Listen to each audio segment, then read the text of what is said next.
After the snowstorm.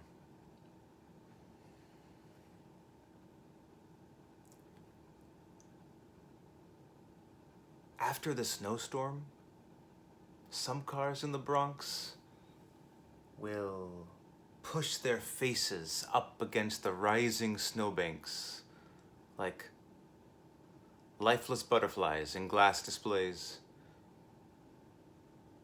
In time, some will shovel themselves out and discard their cocoons onto the street, drawing more attention to the escape than the new life. Others will simply wait for the rains to free them and let deliverance be their only statement. January 24th, 2005.